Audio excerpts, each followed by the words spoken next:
Man, Detroit versus everybody, man. Detroit, we rep the hardest, man. We gain the hardest. You know what it is, man. Detroit, CJ, holla at your boy when we get home.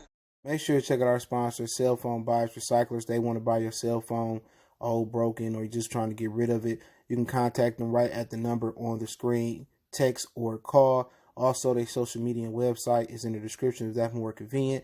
If you share their social media accounts on social media, get a chance to win an iPhone. Go check them out.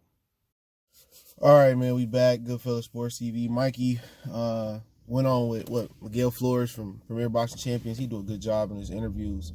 Kind of something that Eddie Hearn started to keep, boxing in circulation, where he get the fighters on IG Live. He done did a number of fighters, Kell Brook, Mikey Garcia. He even had Jamal Charlo on there for a second, man. And it was a good idea by Eddie Hearn. You got to give credit where credit is due to the Pilgrim.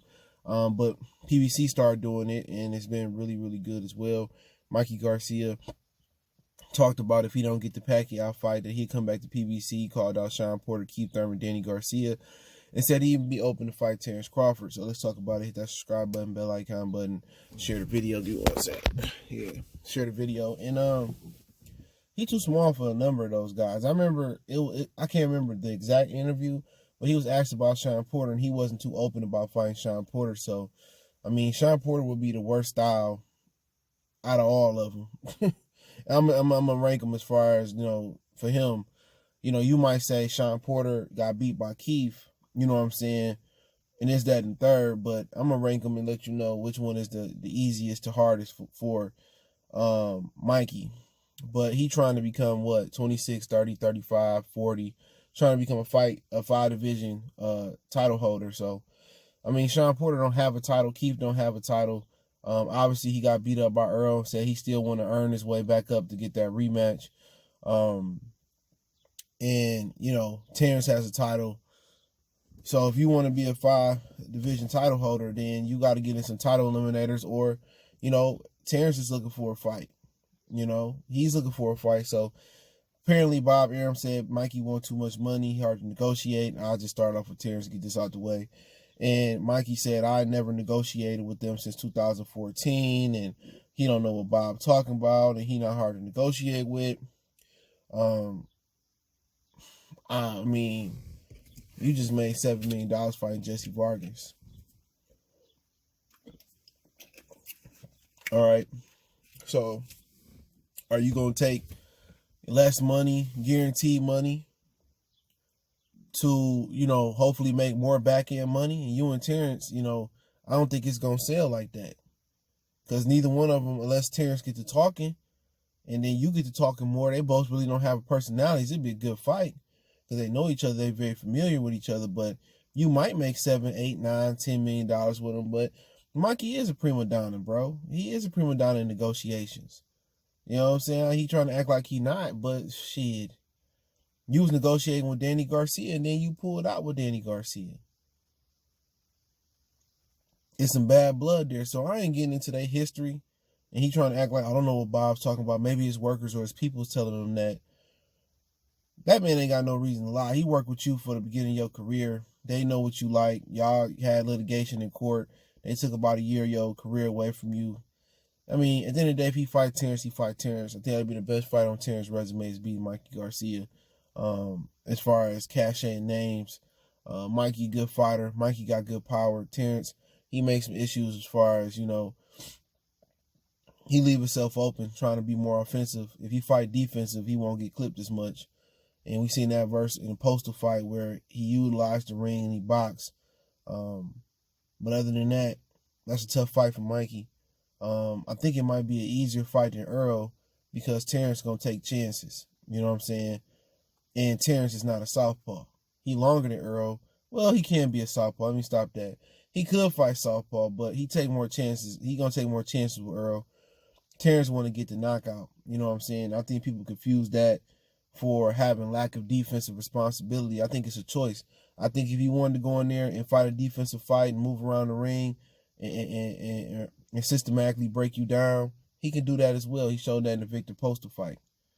You know what I'm saying? If he want to be offensive like he was against Amir Khan, I think once you see him step up in a serious fight, you'll see more of how he fought Jeff Horn and how he fought Postal and taking his time and being defensive responsible. People get it mixed up. They think fighters only can fight one way. Like Errol Spence showed him versus Mikey Garcia.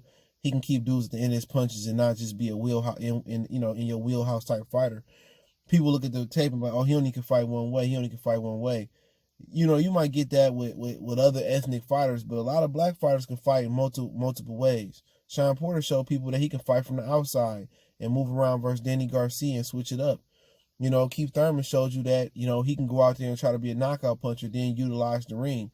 So usually when you're dealing with black American fighters, they got multiple styles, and they styles change depending on the level of opposition they fight. That's what you got to look at.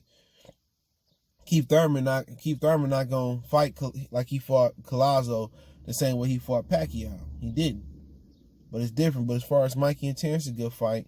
I think Mikey got an opportunity to land something big on Terence, but I think Terence is just gonna be in his A game, utilize the ring, and could he knock out Mikey? I mean, it's gonna be a risk. He could find himself on his ass. But I would say he win by unanimous decision. But I could see Mikey winning that fight as well. But I just think Mikey too small right now. He just don't have enough athletic. He don't have enough output neither. So he looking to land that 1 or 2 big shots. Crawford gonna pick up on that and break him down. Now, as far as Shawn Porter, I think that's his hardest fight. Because Shawn Porter not gonna give him no respect. And I don't think he's physically strong enough to get Shawn Porter off him. That's his hardest, most difficult fight in the division. And I think if I had to really bet on somebody knocking him out or making him quit, I think it's gonna be Shawn Porter. I don't think he can do what he did versus Orlando Salido, which is utilize the ring. And even if he utilized the ring, he was outboxing Salido. And I explain why I don't think he can utilize the ring like that. Even though he was outboxing Salido before they stopped the fight due to a headbutt, Salido was coming on strong and catching him with a lot of shots. And I think Shawn Porter fight that same style, but he bigger, stronger, and Mikey can't move like that with the extra weight and muscle and whatever water weight on him. He can't move like that. And Shawn Porter's more athletic than Salido. If I had to bet, I would bet Shawn Porter would get the stoppage over any of them at this point. I think Shawn Porter going to be in his wheelhouse. Now, can he sit there and set up Shawn Porter and hit him with some good shots? Yeah, Mikey got some power. But I think Shawn Porter gonna eat that shit, or he gonna faint, he gonna slip. I think Shawn Porter gonna just maul Mikey. That ain't the fight Mikey gonna take. I don't care when Mikey take the Shawn Porter fight without a title. Call me Betsy with a fucking dress on. But that's the hardest fight for him. I think Shawn Porter gonna do him like Paulie, like he did Paulie. But I'd love to see that fight. Keith Thurman. If Keith Thurman utilized the ring, he'd pick Mikey apart. He might not knock him out. Keith Thurman ain't one time no more. It take one time for me to get the knockout. Nah. But he kind of broke down a little bit. You could jab his shoulder. You know, that motherfucker might fall off in the ring. Mr. Potato Head body ass. But, yeah, his movement probably too much for Mikey as well, too. He ain't too much bigger than Mikey, though. Keith Thurman like 5'8", 5'7", something like that. So he just got a lot of, slick and perpetual movement. He uses angles. You know what I'm saying? He don't really use straight shots. So Mikey Garcia might have a chance if he can, do what Pacquiao did and time his straight shots where he load up on him and touch him to the head and touch him to the body. Mikey got a good left hook. So Mikey would have a chance there just because Thurman trended down as far as his overall physical health. But he would have a chance there. You know what I'm saying? I think if he able to, get in between those two, the wide shots. But people ain't like Keith done. Only reason I think Keith kind of trended down is because his body's starting to break down. But you could arguably say he won or had a draw with Manny Pacquiao. People act like that was a great performance by Pacquiao. But Pacquiao really wasn't doing much. When Keith Thurman was putting him on the back foot, had Keith Thurman utilized that ring, that's how you beat Pacquiao. Shane Mosley was dancing around Pacquiao. Once you make Pacquiao come towards you, he don't know how to cut the ring off. And that's what Thurman had to do. When Thurman let him drop him, even though he was winning that round, I thought when Thurman let him drop him, Thurman said, I got to go get him. And once he went out there and tried to knock Pacquiao out and tried to go get him, he just said that was the wrong tone to be set. He should have sat there, boxed Pacquiao, utilized the ring, and you fighting the southpaw. The straight right hand is the ticket. Keith Thurman want to throw the left hook, the right hook. He want to load up on shots. He should have been moving side to side, rarely moving straight back. And he should have been using angles and timing Pacquiao. That's what Floyd, all you got to do is look what Floyd and Shane Mosley did. He can't cut the ring off. And all that feinting to get on the inside and shit of that nature, man. And even when he feint and you moving backwards, you shouldn't even be really worried about him jumping in with that 1-2. When he feint, then move off the spot. Just move. And before you know it, he gonna jump in he gonna get over anxious. He gonna jump in with a 1-2.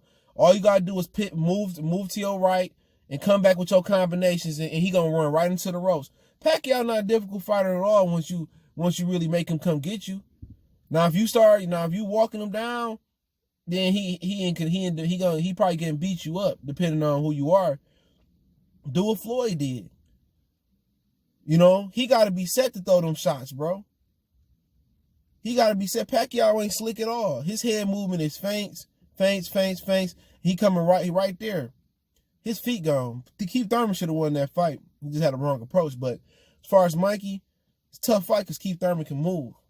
Even if Keith Thurman come to his wheelhouse, you know, it's still a difficult fight because of the speed, the athleticism, the power, you know what I'm saying, the hooks. But with him throwing them hooks and not wanting to throw straight shots, that's why he lost to Pacquiao. And not utilizing the ring. But the 1-2, that's what he got to beat Keith Thurman with. And then a left hook to the body or some body work. But that's a difficult fight for Mikey as well. Talk about Danny Garcia. That's a good fight. You know what I'm saying? They both around the same reach. Almost, I think, Danny a couple inches taller. Danny not as athletic. You know what I'm saying? He not as explosive, you know, as the other welterweights that we listed. But that's adequate competition for him right there. You know what I'm saying? You know, Danny a good counter puncher. It's not going to be a good fight for the fans, though. I tell you that right now. It's not going to be a good fight for the fans. Two dudes that don't throw no punches and that counter punch, they ain't going to heat up till later in the fight. I'm going to say about 6-7 rounds if it go that long. And it ain't going to be no barn burner early on. Maybe middle rounds to late championship rounds. But you got two guys that really sit there and wait to counter. They got good pop at the division. You ain't looking at a lot of speed. You're going to look at it basically it's going to be like if you had put Lara in there with Floyd. It's going to be a lot of posturing, a lot of chess match, it's just not going to be a slug match, I don't think. Not until later on. You know, if Mikey decides to take the lead or Danny decides to take the lead in the fight, then it'd be a good fight. But Mikey sit there and wait for the perfect shot.